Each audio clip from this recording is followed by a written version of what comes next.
And I want to talk about Tyler Perry, the man. Talk to us about your history, your growing up. It was a pretty tumultuous childhood. Yeah, I grew up in New Orleans to parents who are still together after 40-something years. Where, yeah, there was a lot of I was the object of my father's disaffection. There was a lot of abuse there, but you know, I'm on the other side of it now and celebrating it. But it's been a journey getting here.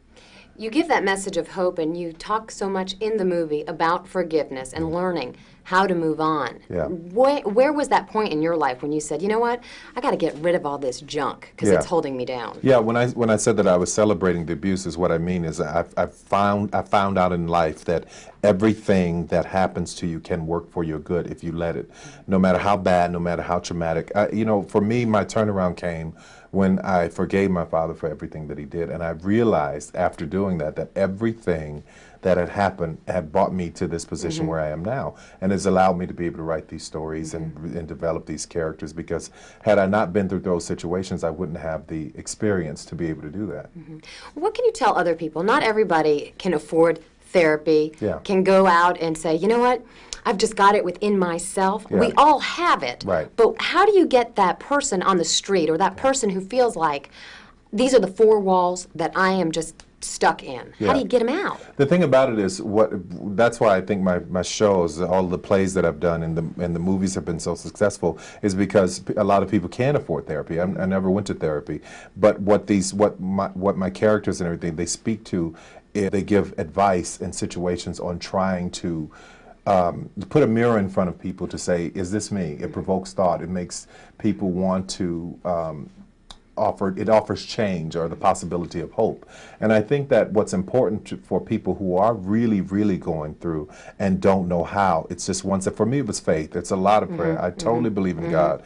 And people may believe in other things, but for me, it was God, faith, and prayer. And that, for me, had there not been church and to help me get through those things, I don't know what I would have done. I want people to walk away from this movie wanting to be better, wanting to go higher and go deeper within themselves. So that's what this is about for me. And if that happens with one person, then I've done what I said. I want to talk about something that happened recently with a friend of mine. He called me up. He said, you know, you're contagious. I said, why am I contagious? He said, you know, I was spending some time working with you, and now I'm going to start my own business. I said, great, man, that's great. He said, well, when you see it, you know, it's nothing impressive.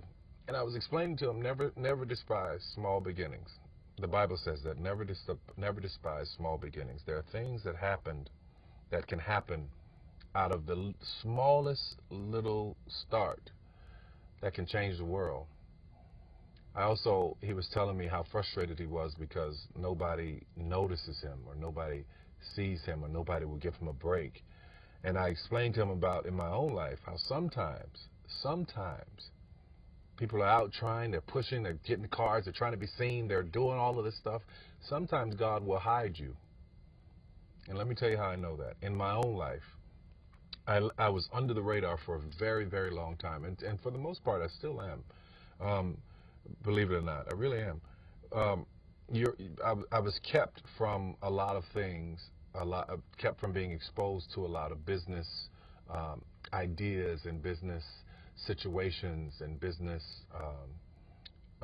thoughts, or how things were run. And by me being kept away from that, it allowed me to not be tainted by it. So sometimes you have to be hidden. Sometimes people are not supposed to recognize you. Sometimes people are not supposed to invite you to the table. You can't be angry about it. You need to accept it and find out why. Why am I being hidden?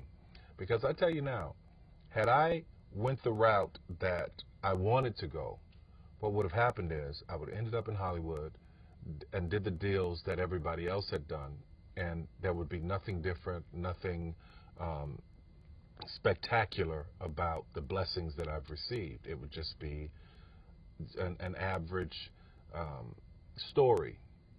But because I was hidden, because I didn't know how it went, because I didn't know how things were supposed to go in film and television, that ignorance allowed me to carve my own way. I know this may be difficult for some people to understand, but hear me clearly when I say this.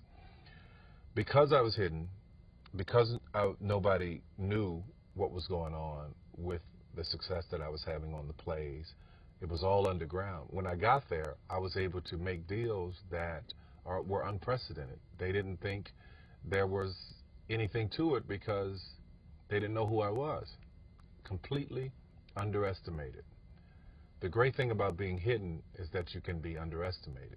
And when you're hidden and you're underestimated, you're able to do some things that will not only change your path, your life, but the lives of millions of people, the ones around you, your children, your family. It will uplift and change everybody and everything. So what I say to you is, if you're struggling and you're fighting to be seen, sometimes you're supposed to be hidden. It's not your time to be seen yet. Stay the course. Learn what you can. Walk in the path that you're supposed to at this time. And at the right time, God will reveal you, your talents, and everything you've done to the world. A lot of people ask me all the time, how did you make it? How did you make it? Well, I tell you, there's only one answer for that. And I say this in the press all the time, but people will cut it out of articles, or they don't want it printed, or they don't want it said. But the truth be told, it was nothing but the grace of God. Nothing but the grace of God. You can plant seeds all day long. You can go around giving your business card to people. You can go around knocking on doors and auditioning. You can do all of that every day of your life. And nothing, for most people, nothing happens. When a seed is planted in the ground, all you can do is water it. You cannot control the sunshine, you cannot control the weather, and you cannot control whether the locusts will come and try and destroy it. All you can do is plant your seed in the ground, water it, and believe. That is what allowed me to be in this position right now. I would not stop believing. I planted my seed. I worked really hard. I had one idea, and that was to do a play. All the other stuff came. My only idea, my only focus was to do my one play.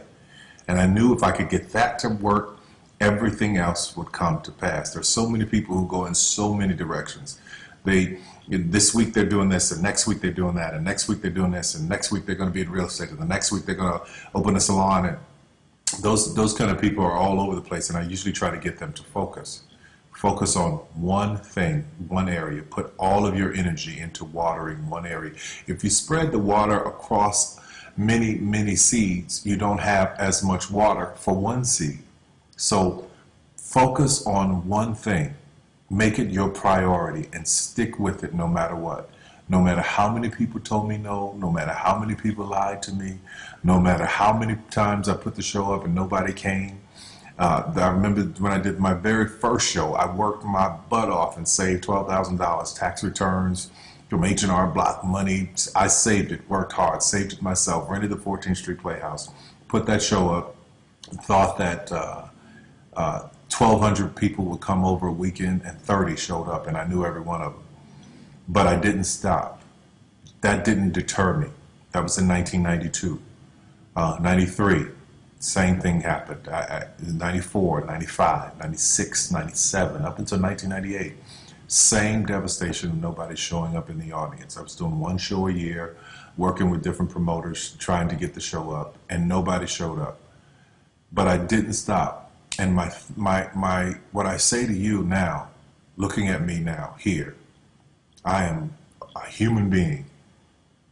There's no difference between my humanness and your humanness. The only thing is, if you're trying to get there, you cannot stop believing in any way. No matter what anybody says, no matter what anybody tells you, you have to know it beyond knowing it. And it is a feeling. When something is for you, this is how I knew it was for me. When something is for you, there's a feeling that is deep down inside of you that will not allow you to let it go.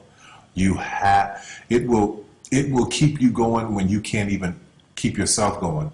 That's why the mantra here at the Tyler Perry Studios is a place where even dreams believe. Because there comes a time in your life where you've worked and you've stressed and you tried to get there and you couldn't on your own, but you have a dream. And that dream has to take on the belief for you because you can't do it by yourself. So what I would tell you is this: Don't stop. Narrow your focus to one idea, one, and make it work. That will give birth to all the others. All you can do is plant the seed and water it. God himself has to give the increase. Only God can make the sunshine. Only God can bring the rain. But if you've planted the seed, then you've done your part. I wish you so much success in 2012. Anything you want is possible. God knows I'm a living witness. Please feel me. Please hear this from my heart. Anything you want is possible. If I didn't believe it, I wouldn't take the time to send this message to you.